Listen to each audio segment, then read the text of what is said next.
कंजूस आदमी। उस व्यक्ति का नाम रामानंद था। उसके पास धन तो बहुत था, परंतु उसने कभी किसी को दान नहीं किया था। उसने प्रण ले रखा था कि जीवन में कभी किसी को कुछ भी दान नहीं करना है। उसके घर से कुछ किलोमीटर दूर गंगा नदी बहती थी, परंतु वो कभी गंगा स्नान करने नहीं गया, क्योंकि गंगा स्नान करने के बाद पंडित पुजारियों को कुछ दान दक्षिणा देनी होती है।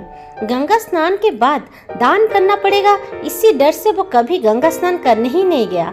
उसकी पत्नी उससे दान पुण्य करने के लिए कहती थी, परंतु वो कहता था, इतनी बड़ी दुनिया में हमारा छोटा सा दान करने से क्या होगा। एक दिन उसकी पत्नी ने कहा, अब तो आपका बुढ़ापा आ गया, आप दान पुण्य तो कुछ करते नहीं, कम से कम एक बार जाकर गंगा स्नान ही कराओ। पत्नी की बात मानकर उसने गंगा स्नान करने ही हामी भरी। उसके घर से गंगा नदी 12 किलोमीटर दूर थी। रास्ते में कहीं पैसा खर्च ना हो जाए, इसीलिए वो 12 किलोमीटर पैदल ही चल के गया। जब रामानंद गंगा नदी के किनारे पहुंचा तो उसको लगा कि घाट पर जाएंगे तो पंडित दान दक्षिणा मांगेंगे, इसीलिए वो स्नान करने मुर्दा घाट चला गया। मुर्दा घाट बिल्कुल सुनसान था। उसने इधर उधर देखा, दूर दूर तो कोई नहीं था।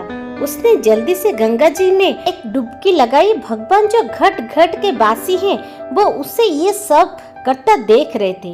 भगवान को एक मजाक सूझी। भगवान वहाँ पर एक पंडित का रूप बनकर प्रकट हो गए।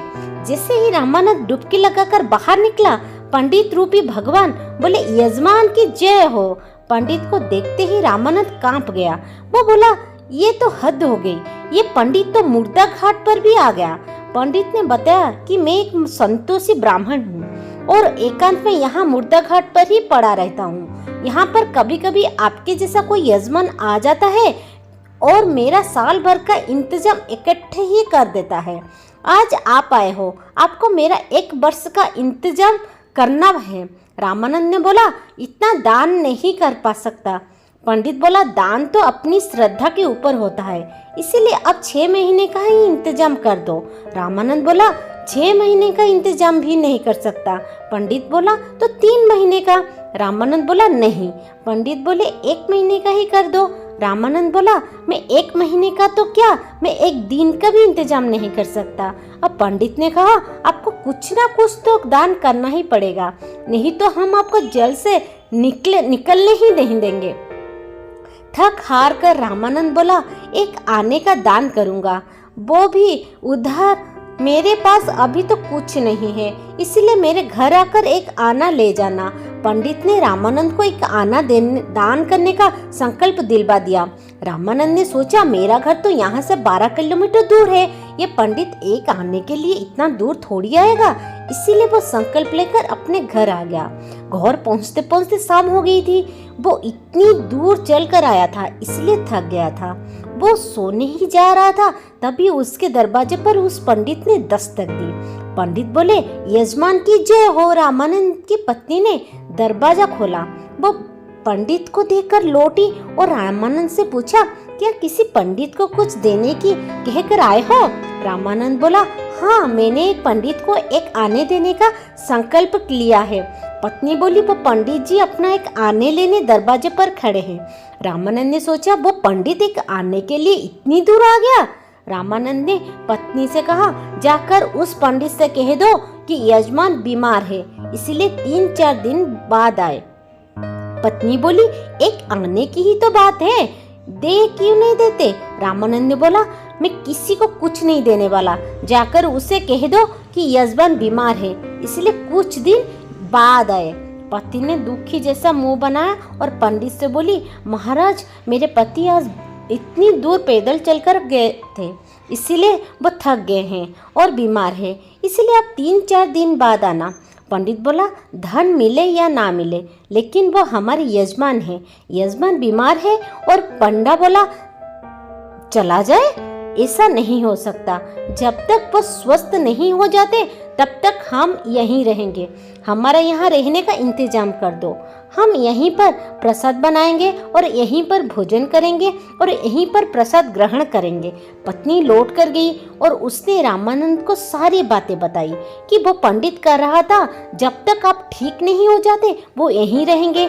पत्नी बोली इससे तो अच्छा उन्हें एक आना देकर रवाना करो।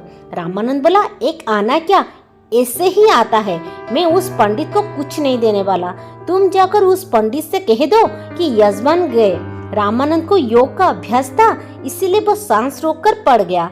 पत्नी गई और उसने रोकर पंडित से कहा कि वो मर गए, अब तो जाओ। पंडित बोले अरे राम राम, यजमान चला गया, जब तक उसका अंतिम संस्कार ना हो जाए तब तक हम कैसे जा सकते हैं। पंडित जी बोले तुम महिला कहाँ कहाँ भटकती फिरोगी, हम सारे गांव में यजमान के मरने की खबर किए देते हैं। पंडित जी सारे गांव में खबर कराए कि रामानंद जी मर गए।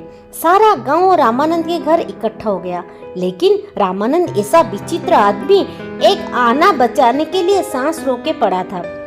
गांव के लोगों ने रामानंद को मुर्दा समझ के बांध लिया। अब उसकी पत्नी सही में रोने लगी और रो रो कर बोली ये मरे नहीं है। गांव वाले बोले बहन ये तो तुम्हारा मोह है, जाने वाला तो गया, इसीलिए धीरज रखो। पत्नी बोली अरे किस बात का धीरज रखो, ये मरे ही नहीं है। गांव वाले रामानंद को बांधकर अंतिम संस्कार के लिए ले गए। पत्नी बेचारी रोते गए रह गई, लेकिन वो विचित्र आदमी इतना सब कुछ होने के बाद भी सांसें रोके पड़ा था। सबके साथ पंडित बने भगवान भी उनके पीछे पीछे चल दिए। भगवान ने सोचा हद हो गई, हम कहीं नहीं हारे, पर आज तो इस रामानंद ने हम भी हार गए। ऐसा गजब का विचित्र आदमी हमने कहीं नहीं देखा। एक आना बचाने के लिए ये आदमी बिना मरे मरा पड़ा है और चला जा रहा है। जब रामानंद को लकड़ियों पर रख दिया गया और केवल अग्नि लगनी ही शेष थी, तब पंडित रूपी भगवान बोले कि ये हमारे यजमान थे, हम इनकी मुक्ति के लिए इनके कान में कुछ मंत्र बोलेंगे। भगवान उसके कान के मुंह लेकर गए और बोले मैं भगवान विष्णु हूँ, मैं वैकुंठ से तुमसे नाता जोड़ने आया हूँ। रामानंद ने जैसे ही सुना कि भगवान बोल रहे हैं, उसने धीरे धीरे आंखें खोली, लेकिन जैसे ही उसने देखा कि ये तो पंडित है, उसने फिर से आंखें बंद कर ली। भगवान बोले हम हार गए, हम तुमसे कुछ नहीं लेंगे, तुम ही हमसे कुछ मांग लो। रामानंद धीरे से बोला वो एक आना छोड़ दो बस। पंडित रूपी भगवान तथास्तु कहकर वहां से चले गए और रामानंद आंखें खोलकर उठ बैठा। अगर आपको ये स्टोरी अच्छा लगे तो मेरे चैनल को सब्सक्राइब करिएगा और लाइक करिएगा। Thank you.